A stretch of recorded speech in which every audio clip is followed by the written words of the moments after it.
आखिरी बस का यात्री। रात लगभग 12:40 का समय था।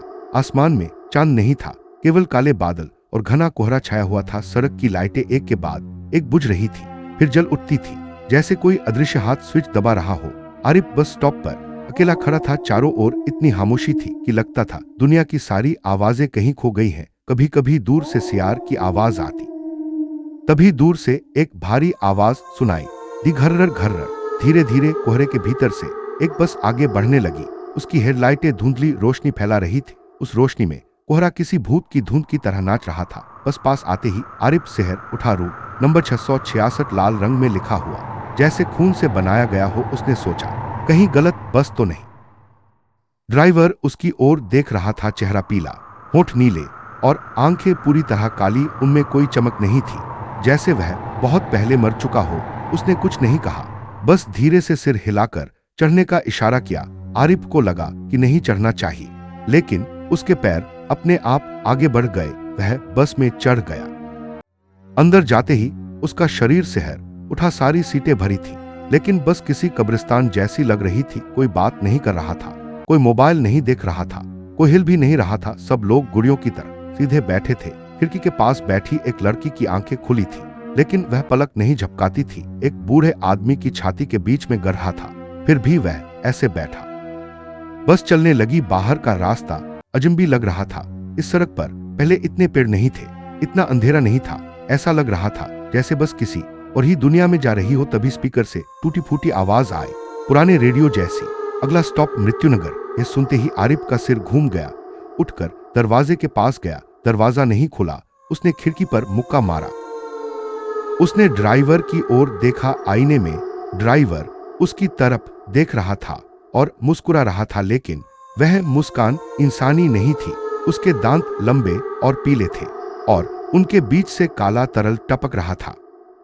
आरिफ ने कांपते हाथों से फोन निकाला। तभी स्क्रीन जल उठी। एक मैसेज आया, अननोन से लिखा था, वे जानते हैं कि तुम नए हो।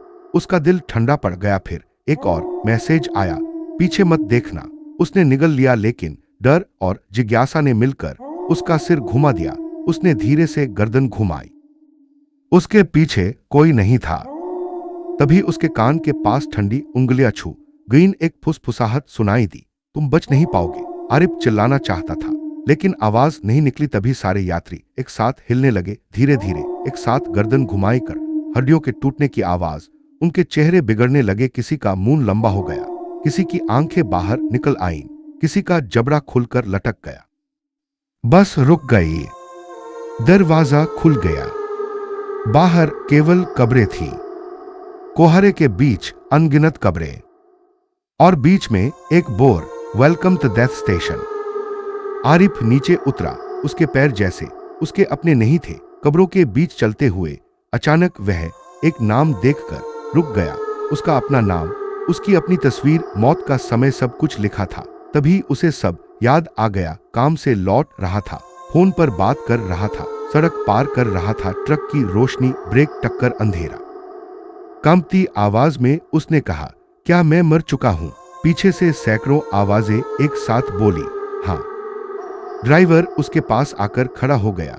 अब उसका चेहरा खोपड़ी बन चुका था, आंखों की जगह आग जल रही थी। उसने कहा, चलो।